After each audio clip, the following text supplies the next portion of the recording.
Ambulance నడిపారు అన్న. అవునా? మొత్తం ఆయనే నడిపారు. అంటే అంబులెన్స్ బాగా నడుపుతారు, మామూలు గారు అయితే వెనకాల అంబులెన్స్ బాగా అవ్వాలి, వెనకాల అంబులెన్స్ వెనక కావాలా? అది అంబులెన్స్ దగ్గర ధైర్యం వచ్చి ఉంటది. ఏదైనా ఇందులో పర్లేదు, ఇక్కడి నుంచి వెళ్ళిపోవచ్చు. మీ కర్మ సిద్ధాంతాన్ని నమ్ముతారా? నమ్ముతాను. ఎవడైనా నమ్ముతాడు. కర్మ అనేది ఎలా ఉంటుందంటే, ఇప్పుడు ఫర్ ఎగ్జాంపుల్ గిల్లారంటే నేను ఎవడొచ్చి అక్కడి నుంచి గిల్లేస్తాడని కాదు కదా. What goes around comes around. I believe. నేను నమ్ముతాను. కర్మ అంటే హిందీ సినిమా కర్మ కాదు. కాదు, ఈయన ఏదో ప్రిపేర్ ఇచ్చారు చెప్పండి. మీరు పక్క కూర్చున్నప్పుడు నర్వస్ సార్. యాక్చువల్ గా నేను ఏం మాట్లాడితే ఏమైతే అర్థమైతలేదు. టైటిల్ బాగుంది, టైటిల్ లోగో కూడా నాకు ఫస్ట్ బజ్ పోస్టర్ తో బాగా నీ వేషం గురించి చెప్పే టైట్లు లోగో పేరు ఈ కాదు, నీ వేషం గురించి చెప్పు. ఆ వేషం గురించి చెప్పాలంటే కాదు, నీ బాగుంది. క్యారెక్టర్ నిజంగా చెప్పున్నావి. నాకైతే డబ్బింగ్ చెప్పప్పుడు నాది నేనే నవ్వుకున్నా సార్. అంత నవ్వుకున్నా సార్ ఫస్ట్ టైం. మీ యాక్టింగ్ మీరు నవ్వుకున్నారు. ఇప్పుడు నవ్వుతుంది. నా డౌట్ జనం నవ్వరు. ఏ క్యారెక్టర్ చూసి నవ్వుకోలేదండి, ఆయన చూసి ఆయన నవ్వుకున్నాడు.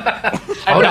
లేదండి, ఫార్వర్డ్ చేసేసారు కదా మిగతా అన్ని ఫార్వర్డ్ ఓన్లీ నాన్నది పెట్టారు. ఆయన షార్ట్స్ మాత్రమే డబ్బింగ్ చెప్పించి లేదన్నా అక్కడ కథ బయట చెప్పేస్తుంటారు. చెప్పేస్తారు. ఒకటి ఈ కాలు కొద్దిగా ఆపరేషన్ అయింది సార్. కొద్దిగా లెగ్మెంట్ అయింది. ఈ కాలు ఒక మెట్టు మీద పెట్టలేను నేను. కరెక్ట్ గా నా షార్ట్ కు మెట్లు ఉన్నాయి సార్ 3. ఈ మెట్లు ఎక్కాలి అంత ఫాస్ట్ ఫార్వర్డ్ లో. ఈ మెట్లు ఎక్కువ డైలాగ్ చెప్పాలి. ఎట్లుంటా సార్ అప్పుడు నా వయసులో? ఆ డైలాగ్ వచ్చింది ఎడిటింగ్ లో లేదు. లేదా అది అదే మీ సెన్సార్ ఒప్పుకోలేదు. అన్న, యముడి గురించి మనం ఈ సినిమాలో కొత్తగా చెప్తున్నాము. అంటే ఇప్పటి వరకు యముడు అనగానే యమగోళ, యమలీల ఎక్కువగా తెలిసిన సినిమా. కానీ మన దాంట్లో యముడు కూడా ఒక దేవుడే, పూజార్హుడు. అండ్ ఆయన సూర్య భగవానుడికి పుత్రుడు, శనిదేవుడికి సోదరుడు అనే విషయాన్ని మళ్ళీ ఒకసారి ఆడియన్స్కి చెప్తూ, ఇప్పటి వరకు ఎవరి చెప్పని పాయింట్ ఇంకోటి ఏంటంటే, యమధర్మరాజుకి మన భారతదేశంలో 2 గుళ్ళు ఉన్నాయి. అందులో ఒకటి తమిళనాడులో ఉంటే ఒకటి మన తెలంగాణలో ఉంది. సో ఇప్పటి వరకు ఈ విషయాన్ని ఎవరు ఎక్స్ప్లోర్ చేయలేదు. మనం ఆ పాయింట్ని బయటకు తీసుకొస్తున్నాం అన్న. అంటే దేవుళ్ళ గురించి చెప్పేంత గొప్పలం కాదు, కానీ ఒక జనాలకు తెలియని ఒక కొత్త పాయింట్ని మనం చెప్తూ దాంతోపాటు ఒక స్టోరీని ఎంటర్టైనింగ్గా తీసుకెళ్తున్నాము. అండ్ చాలా హ్యాపీగా అనిపించింది నాకు షూట్లో మీరు ఒక మేజర్ పార్ట్ ప్లే చేస్తూ. నేను అనుకోలేదన్నా నిజంగా మిమ్మల్ని కాస్ట్ చేసి మీతో విలన్గా చేయించాలని. అంత కుదురుతుంది అంత తొందరగా అని అనుకోలేదు, కానీ థ్యాంక్ యూ మా యాక్సెప్ట్ చేసినందుకన్నా. నిజంగా అన్న, మీరు ఆ రోల్ యాక్సెప్ట్ చేసి ఆ క్యారెక్టర్ చేయడం వల్ల నాకు పెరిగింది. ఏంటి చెప్తారా? ఏంటి దీని మీద కామెంట్ అయినా సార్. నిజంగా సార్ నేను ఏమడిగినా తెలుసా సార్, అన్న షూటింగ్ అంతా అయిపోయి కాస్ట్యూమ్ నేను తీసుకోవాలని అడిగాను సార్. మీ కాస్ట్యూమ్ అంటే మీ లుక్ కానీ అవన్నీ ఎంత భలే ఉండే సార్. మొత్తం సినిమా చూసారు? లేదు సార్, నేను డబ్బింగ్ లో యాక్చువల్గా షూటింగ్ ఉండే కదా సార్. నేను మీతో పాటు సంజయ్ నేను అందరం ఉన్నాం కదా సార్. ఆ లాస్ట్ 2 days చూసాను, నాకు కూడా హ్యాపీ అనిపించింది. మీకు ప్రతిదానికి హ్యాపీ అనిపిస్తుంది. టైటిల్ హ్యాపీ అనిపిస్తుంది, లోగోకి హ్యాపీ అనిపిస్తుంది. అండ్ మన టీజర్ రిలీజ్ కంటే ముందు నాకు కలలో ఒక పెద్ద బుల్ లేచి అలా నడుస్తూ ఉంటే నేను షాక్లో చూస్తున్నాను. కట్ చేస్తే నెక్స్ట్ డే మన టీజర్ రిలీజ్, దానికి మంచి రెస్పాన్స్, అంత బ్లెస్సింగ్స్. చాలా హ్యాపీ. మీకు ఎప్పుడన్నా దేవుడు రిలేటెడ్ కళలు కానీ ఏదైనా కోఇన్సిడెన్స్ ఇది దేవుడు మనకు చేశాడు అనే లాంటి ఏమైనా సిచ్యువేషన్స్ ఎదురైనా? జరుగుతాయి, చేస్తాం, రిజల్ట్ వస్తుంది. నాకు దేవుడు కల్లో రాడు, కానీ నేను ఫ్లై అవుతుంటాను. ఫ్లై అవుతుంటారా? అంటే సీలింగ్ వెళ్ళి టచ్ అవటం, అలా కిటికీలను బయటికి వెళ్ళి అలాగా బుద్ధ విగ్రహం మొత్తం అవన్నీ హైదరాబాద్ మొత్తం డ్రోన్ షాట్ ఉంటాను. టెన్షన్ వస్తుంటది. మా గురువు గారు అంటుంటారు, ఎప్పుడో మీరు ఒరిజినల్ గా పైకి లేచిపోయేలా ఉన్నారు గాలిలోకి. నా కళ్ళ కథలు వస్తాయి, సినిమా కథలన్నీ ఏమో ఒకటి ఇప్పుడు ఆలోచిస్తూ ఉంటాయి. ఏదో ఆలోచన కళ్ళు సీన్లు ఏమో వస్తాయి.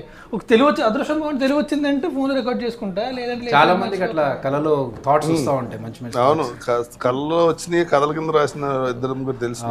చాలా సార్లు ఏంటంటే లేచిన తర్వాత 10 minutes తర్వాత మర్చిపోతాం చాలా వరకు కదా. తెలివి వచ్చిందంటే పడుకుని ట్రై చేసి వీలైనంత వరకు I keep trying to recollected back మొత్తం అంతా వీలైనంత గుర్తు తెచ్చుకొని రికార్డ్ చేసుకొని పక్కన. నాకు ఈ యాక్చువల్గా కళ అంటే గుర్తొచ్చింది. ఈ కాన్సెప్ట్ నాకు చిరంజీవి కాన్సెప్ట్ ఎట్లా వచ్చిందంటే, నేను ప్రసాద్ ల్యాబ్ నుంచి ముందు నుంచి వెళ్తూ ఉంటే ఒక అంబులెన్స్లో ఒక మనిషిని హాస్పిటల్ తీసుకెళ్తున్నాను. ఒక మనిషికి ఎప్పుడు చేస్తాడో ఎప్పుడు బతుకుతాడో తెలిస్తే ఏమన్నా కొంచెం దానికి తగ్గట్టుగా ఏమన్నా ఏముండదు, తీరని కోరిక తొందరగా పోతాడు. అలా నాకు కనుక తెలిస్తే నేనేమన్నా చేయకుండా ఆగిపోయిన బకెట్ లిస్ట్ మొదలెట్టండి, ఏదో చేద్దాం.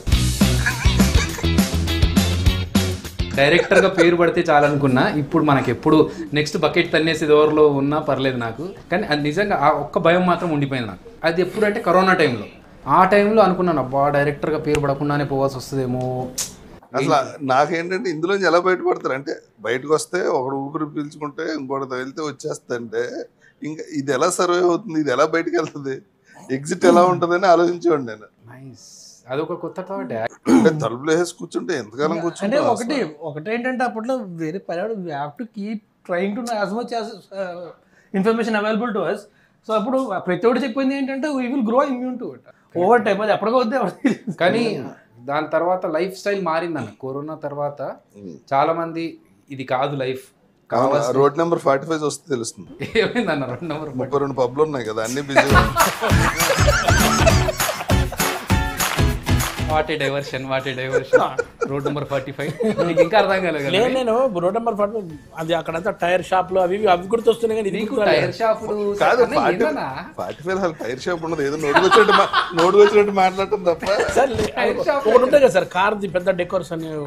అదే టైర్ షాప్ కాదు, కార్ షాప్. అది కార్ కి టైర్ కి సంబంధం. టైర్ కార్కే ఉంటాయి కదా నాకు అట్లా. నువ్వు ఎవరి పక్కన కూర్చున్నావు చూసుకుని. నేను అందుకే మాట్లాడలేకపోతున్నాను, భయం అవుతుంది నాకు అప్పటి నుంచి. నిజంగా సార్ నేను చిన్నప్పటి నుంచి సార్ చిన్నప్పటి నుంచి అంట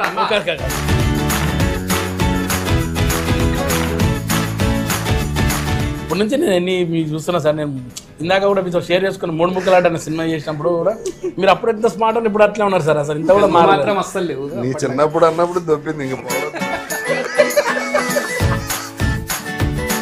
మొత్తం ఇంటర్వ్యూలో ఇంతసేపు ఖాళీగా ఉన్నాడు ఆయన. లేకపోతే ఏదో అది ఏమంటే సార్ టైర్ షాప్ దగ్గర ఆగినప్పుడే అయిపోయింది, పంచర్ అయిపోయింది అక్కడ. అన్న సినిమాలో కామెడీ జనాలకు ఉందా అన్న? నువ్వు చేసిన అన్నావు, నువ్వే చూసిన అన్నావు. లేదన్న నాది ఉంది. నవ్వొచ్చింది అన్నారు సార్, నాది నాకు నిజంగా నవ్వు వచ్చింది సార్. ఆ రోజు డబ్బింగ్ చెప్పుకోలే బయటకు వచ్చాను సార్ నేను. మాకు రావాలి సార్ సార్ ప్లీజ్ నా కోసం నవ్వండి సార్. ఇన్నేళ్ళ నువ్వు నవ్వుతే మళ్ళీ ఆయన నేను నోట్ చేయకుండా ఎంత నవ్వుతున్నాను అన్న అంటే ఖచ్చితంగా మీరు సినిమా ఇద్దరు ఏదో వేసుకున్నారు జోక్. వాళ్ళిద్దరు కళ్ళతో మాట్లాడుకొని ఏదో జోక్ వేసుకున్నారు నీ మీద. పోనీ మీరు ఆ సీన్ చేసినప్పుడు మీకు వచ్చిందా? మీకు వస్తుందిలేదు అన్న. మనది రాజమండ్రి అక్కడే గోదావరి జిల్లా భీమవరం. భీమవరం అందరికి చిన్నప్పుడు ఏదైనా స్కూల్ ఉంటుందా అన్న? ట్రైనింగ్ వాటర్ ఉంటుంది, వాటరా? Super. What was the day? ఈ రోజు షూటింగ్ ప్రాపర్గా అయిపోతుంది చాలరా బాబు, మిగతా అంతా మేనేజ్ చేసుకున్నాం. ఇవాళ మాత్రం సూపర్. ఎవ్రీడే 6 o'clock అనిపిస్తుంది.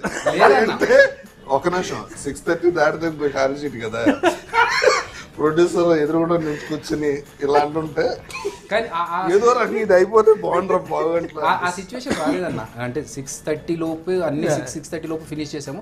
ఒక్కరోజు మాత్రం ఆ రోజు నేను ఉన్నా. ఈ రోజు ఈ పూట గడిస్తే చాలరా బాబు, షూటింగ్ క్లియర్ గా అయిపోతే చాలా అనుకున్నది మనం కంటైనర్ యాడ్ చేస్తున్నప్పుడు కుకట్పల్లి దగ్గర. ఆ రోజు అన్న ఫుల్ వర్షం ఉందని ఫోర్కాస్ట్. ఈ రోజు భారీ వర్షాలు ఉన్నాయన్నారు. భారీ వర్షం ఉన్నప్పుడు ఎప్పుడు పడదలేదు. కానీ ఆ రోజు 2 సార్లు మీకు గుర్తుంటే 11 o'clock అంటే ఇంకా మేము ఫాస్ట్ షూట్ చేసేస్తున్నాము. 11 o'clock అనుకున్నాం, పడలేదు. మళ్ళీ రాజు వచ్చి 1 గంట కానీ వచ్చింది బ్రో మెసేజ్ ఇప్పుడే, 1 గంట కల్లా ఖచ్చితంగా పడుతుంది అంటే పడొద్దు అనుకుని మొక్కుకొని చేసాము. దేవుడి దేవల్ల అసలు ప్యాకప్ తర్వాత పడ్డది. ప్యాకప్ తర్వాత మనం మొత్తం అయిపోయి 6:30కి ప్యాకప్ అప్పుడు పడ్డది. సో ఆ రోజు నాకు చాలా టెన్షన్ గా, ఎందుకంటే మనం అనుకున్న టైం లైన్ లో అప్పటికే చాలా సార్లు పుష్ అవుతూ వచ్చింది కదా. కరెక్ట్. అది ఒకరోజు చేద్దాం అనుకున్నాం, అప్పుడు అవ్వలేదు, కుదరలేదు. అప్పుడు ఆ రోజు చేయడం, సో ఇంకో రోజు చేద్దాంలే అని చెప్పి పుష్ 2-3 సార్లు పుష్ అయిన తర్వాత కథ అంతా రాసు. హీరోకి పైన మీటర్లు కనబడతాయి, పక్క వాళ్ళ ఆయుష్ తెలుస్తుంది, అంతా ఓకే. అక్కడి నుంచి ఫన్ అవని కాన్ఫ్లిక్ట్స్ చాలా ఉంటాయి, చాలా థ్రెడ్లు ఉంటాయి, అన్నీ ఉంటాయి. బట్ మెయిన్ థాట్ నీకు ఎక్కడి నుంచి వచ్చింది? ఇంతకుముందు చెప్పిన దానికి ఎక్స్టెన్షన్. ఇప్పుడు నేను సేమ్ అంబులెన్స్ చూసా. అంబులెన్స్ కాదన్నా, అంబులెన్స్ వెళ్తుంది కదా, వెళ్తున్నప్పుడు ఆ పర్సన్ అదే ఈయన బ్రతుకుతాడో చస్తాడో అది తెలిస్తే బాగుండు అనుకున్నప్పుడు నేను కార్లో రేడియోమీటర్ చూస్తూ ఉన్నా. మనది స్పీడోమీటర్ ఉంటుంది పక్కన, పెట్రోల్ది ఎంత ఉంటుంది కదా.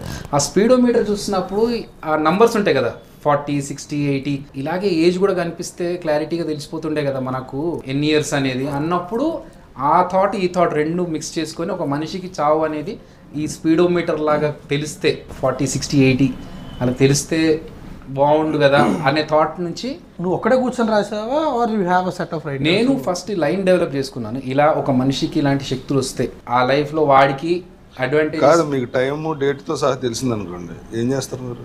ఏం చేస్తామన్నా మనకు మీ తీరని కోరికలు ఏమైనా ఉంటే అవి కంప్లీట్ చేసుకోవడానికి ట్రై చేస్తాం. నాకు తెలిస్తే ముందే శ్మశానానికి వెళ్ళి చేరేసి కూర్చుంటాను. ఎందుకన్నా ఇలాగ తర్వాత అక్కడికే కదా పోయేది. ఎందుకు మోసుకెళ్తాను?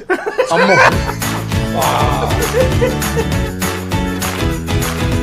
ఒక స్టేజ్కి వచ్చిన తర్వాత ఇంకా చాలే మన కోసం మనం బతకాల్సింది బతికేసాం అన్నప్పుడు ఇంకొక ఏదన్నా సోషల్ సర్వీస్ చేయడమనో లేకపోతే యానిమల్స్ని చూసుకోవాలనుకోనో ఇట్లాంటి కొన్ని ఉంటాయి. అదొకటి ఉందన్న, షెల్టర్ లాగా పెట్టేసి స్ట్రే డాగ్స్కి యానిమల్స్కి అట్లాంటి వాటికి. మీ సంగతి రాజకీయాలు వెళ్ళిపోయాం, రాజకీయాలు పోయి ఏదైనా మంచి పని చేద్దాం. మంచి పని చేయాలంటే రాజకీయాలు అసలు అంటే అప్పుడైతే పవర్ కాదు, రాజకీయాలు అంటే ఏంటి? రాజకీయం అంటే సార్ ఫస్ట్ మన వార్డ్ మెంబర్. మీకు అంత టైం లేదుగా. Ward member, MLA, minister, CM అంటే అయ్యి బజ్జీలు అనుకున్నారండి. కాదు, వార్డు మెంబర్ అంటేనే ఎక్కువ, అసలు ఐడియా కూడా లేదు దీనికి రాజకీయం అంటే. లేదు సార్, ఇప్పుడు పవర్ కావాలంటే అది రాజకీయం లేదు కరెక్ట్గా ఉంటుందని నేను అనుకుంటున్నాను. పవర్ కావాలంటే జనరేటర్ కొనుక్కోండి, మీకు పవర్ ఎందుకు? మీరు చెప్పకండి సార్, సీరియస్. ఇప్పుడు సీరియస్